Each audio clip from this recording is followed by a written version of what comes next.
Hello students, चलिए शुरू करते हैं आज के टॉपिक को, जो कि है फिजिकल नेचर ऑफ मैटर। दोस्तों, इस टॉपिक को सही तरीके से समझने के लिए आपको पहले तो ये पता होना चाहिए कि मैटर होता क्या है। हमने यही चीज इसी चैप्टर के इंट्रोडक्शन लेक्चर में सीख ली थी कि मैटर कोई भी ऐसी चीज है जिसका कुछ वजन है, मास है और साथ में वो कोई जगह यानी कि स्पेस ऑक्यूपाई करती है। ऐसी सारी चीजों को हम मैटर कहते हैं। अब आज के लेक्चर में जानना है कि ये जो मैटर है इसकी फिजिकल नेचर क्या है। मतलब कि ऐसी क्या चीज है जो कि हर टाइप के मैटर में सेम होती है, हमें ये पता लगाना है। काफी इंटरेस्टिंग टॉपिक है दोस्तों, इसको बिना किसी देरी के शुरू करते हैं।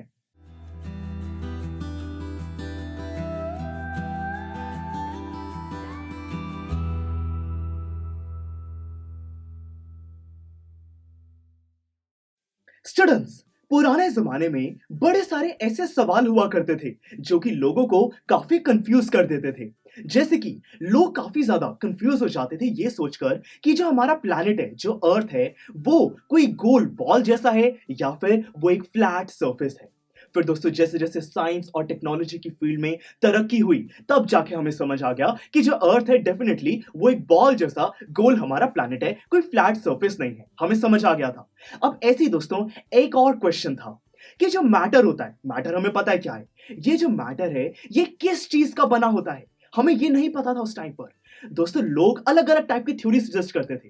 कुछ लोग कहते थे कि जो मैटर है वो कोई कंटिन्यूस थ्योरी फॉलो करता है, कुछ लोग कहते थे कि पार्टिकल थ्योरी फॉलो करता है। अब ये दोनों चीजें क्या है मैं आपको एक्सप्लेन करता हूं। अब दोस्तों, मान लो कि जो मैटर है वो कोई लंबी लंबी स्टिक्स से मिलकर बनता है। अब जैसे कि एक बीकर लिया मैंने, बीकर में मैं पानी डाल देता हूं। अब मैंने ये जो पानी है, देखिए ये पानी पूरा मैटर है। अब इसको कैसे रिप्रेजेंट किया, मैंने लकड़ी जैसी लंबी लंबी यहां पे स्टिक्स लगा दी हैं। तो मतलब कि ये है कंटिन्यूस थ्योरी, कि कंटिन्यूस थ्योरी के हिसाब से ये वाटर होना चाहिए।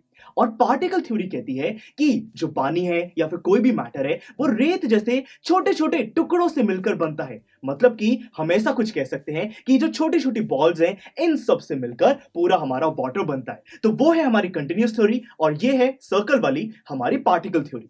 तो लोग ये दो थ्योरी सजेस्ट करते थे। अब सही कौन सी है हमें नहीं पता। तो दोस्तों, एक एक्सपेरिमेंट किया गया, बहुत ही आसान सा है। हम क्या करेंगे, सिंपली इस पानी में नमक, सॉल्ट मिलाएंगे दोस्तों। अब देखिए, जो सॉल्ट है वो भी एक मैटर है। तो मतलब कि अगर आप सॉल्ट मिलाना चाहते हो तो वो कंटिन्यूस थ्योरी और पार्टिकल थ्योरी इन दोनों को फॉलो करना चाहिए, है ना। अगर हम कंटिन्यूस थ्योरी की बात करें तो दोस्तों, यहां पे जैसे ही आप सॉल्ट को बीकर के अंदर डालोगे तो क्या होगा, देखिए नीचे हमारा पानी है, स्टिक्स है, उसके ऊपर ये सॉल्ट वाली स्टिक्स आ जाएंगी। तो जो वाटर का लेवल है वो इंक्रीज हो जाएगा। हमें ये बात समझ आ गई। पर दोस्तों, अगर हम पार्टिकल वाली थ्योरी को फॉलो करें तो उसमें क्या होगा, अब ये जो सॉल्ट के छोटे छोटे पार्टिकल्स हैं इनका क्या होगा। देखिए दोस्तों, जो वाटर के पार्टिकल्स हैं नीचे, उनके बीच में कुछ स्पेसेस हैं। उन स्पेसेस में ये सॉल्ट के पार्टिकल्स जाकर अपनी जगह बना लेंगे। तो वाटर लेवल पार्टिकल थ्योरी के हिसाब से इंक्रीज नहीं होना चाहिए। ये बात हमें समझ आ गई। और जब ये एक्सपेरिमेंट किया गया, और अगर आप ये एक्सपेरिमेंट करोगे तो आपको समझ आ जाएगा कि जो वाटर लेवल है दोस्तों वो इंक्रीज नहीं होगा। मतलब कि जो कंटिन्यूस थ्योरी है वो तो गलत है, सही है हमारी पार्टिकल थ्योरी। तो दोस्तों, इससे ये कंक्लूजन निकाल लिया गया कि जो भी मैटर हो वो मैटर कंटिन्यूस थ्योरी को फॉलो नहीं करता, पार्टिकल थ्योरी को फॉलो करता है। यानी कि हम कह सकते हैं कि जो मैटर है, matter is made up of particles. तो देखिए दोस्तों, ये थी हमारी मैटर की पहली फिजिकल नेचर। फिर यहां पे एक और सवाल उठा कि ये जो पार्टिकल्स हैं, मान लिया कि मैटर पार्टिकल से बना है, पर ये पार्टिकल कितने छोटे हैं ये चीज नहीं पता था। तो दोस्तों, इसके लिए भी हम एक बहुत ही इंटरेस्टिंग एक्सपेरिमेंट कर सकते हैं, काफी आसान है। पहले की तरह एक बीकर लीजिए, उसमें पानी डाल दीजिए। अब तो दोस्तों, पानी पार्टिकल थ्योरी के हिसाब से ही हमें डालना होगा। ऐसा क्यों, क्योंकि अब हमें पता है कि मैटर पार्टिकल से ही बना होता है। कंटिन्यूस थ्योरी तो वहां पे सही नहीं थी। तो मतलब कि ये हमारा अब पानी है, इसी तरीके से इसको रिप्रेजेंट किया जाएगा। ठीक है। अब यहाँ पे हम ऐसा करते हैं कि इस पानी के अंदर डेटॉल, दोस्तों जो साबुन होता है, उसको मिलाने की कोशिश करते हैं।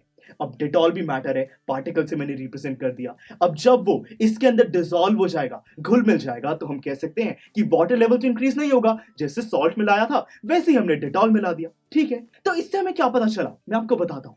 हम क्या करेंगे, अब ये जो बीकर है इसके अंदर ये जो डेटॉल वाला पानी बन गया है इसको डिवाइड करेंगे। दोस्तों, समझते हैं, बहुत ही आसान है। सिंपली एक और बीकर लीजिए। अब ये जो छोटी बीकर है, इसके अंदर मैं ये डेटॉल सॉल्यूशन, मतलब कि ये जो डेटॉल वाला पानी बना है, इसको मैं डाल देता हूं। ठीक है, तो मैंने अब ये छोटी सी बीकर में डाल दिया। अगर मैं इसको स्मेल करूंगा तो मुझे डेटॉल की वो खुशबू आएगी, जरूर आएगी, हमें पता है, हम सब जानते हैं उसके बारे में। अब यहाँ पे ये जो छोटी वाली बीकर है, इसमें से मैं किसी और दूसरी बीकर में ये सॉल्यूशन डाल देता हूं, और ऐसे ही बहुत बारी मैं ये सॉल्यूशन को डिवाइड करता रहता हूं। अब दोस्तों, मैं इसको जितनी मर्जी बार डिवाइड कर लूं, यहाँ पे लास्ट में आपके पास जो भी वो बीकर मिलेगी ना, उसको अगर आप स्मेल करोगे, डेटॉल की खुशबू उसमें से भी आएगी। यानी कि वो जो बड़े वाली बीकर थी, उसमें हमने थोड़ा सा डेटॉल डाला था, पर दोस्तों वो जो थोड़ा सा डेटॉल था, उसके अंदर कितने सारे पार्टिकल्स होंगे कि इतनी बारी ये इस पूरे सॉल्यूशन को डिवाइड करने के बाद भी हम कह सकते हैं कि वो जो डेटॉल है, वो लास्ट वाले सॉल्यूशन, लास्ट वाली बीकर में भी एग्जिस्ट करता है, उसमें प्रेजेंट है। मतलब कि ये पार्टिकल्स कितने छोटे छोटे होंगे, हम इमेजिन भी नहीं कर सकते। तो इससे दोस्तों मैटर की एक और फिजिकल नेचर पता चली कि ये जो पार्टिकल्स होते हैं, ये बहुत छोटे हैं। यानी कि हम कह सकते हैं कि particles of matter are very small. तो बस दोस्तों, कितनी इजीली कुछ आसान से एक्सपेरिमेंट से हमें मैटर की ये दो मेन फिजिकल नेचर पता लग गई। ये था हमारा आज का लेक्चर, काफी इंटरेस्टिंग और काफी आसान था दोस्तों। अब हमें नेक्स्ट लेक्चर में जानना है कि ये जो मैटर है, इसके जो पार्टिकल्स हैं, इन पार्टिकल्स की क्या क्या कैरेक्टरिस्टिक्स हैं। काफी इंटरेस्टिंग है दोस्तों, और बहुत ही आसानी से, ऐसे ही आसान से एक्सपेरिमेंट से हम उन सब का भी पता लगा लेंगे। तो फिर चलिए इस जर्नी को कंटिन्यू रखते हैं, मिलते हैं अगले लेक्चर में। आई एम श्योर स्टूडेंट्स, आपको ये लेक्चर बहुत ही पसंद आया होगा। तो अगर आप अपने हर कंसेप्ट को इतने ही मजेदार और इंटरेस्टिंग तरीके से क्लियर करना चाहते हैं, तो डाउनलोड कीजिए हमारी PuStack ऐप, जहां पर आपके लिए और भी बहुत सारे ऑप्शंस अवेलेबल हैं, जैसे कि sample papers, back exercise solutions, written answers and much more. So what are you waiting for? Download the app now.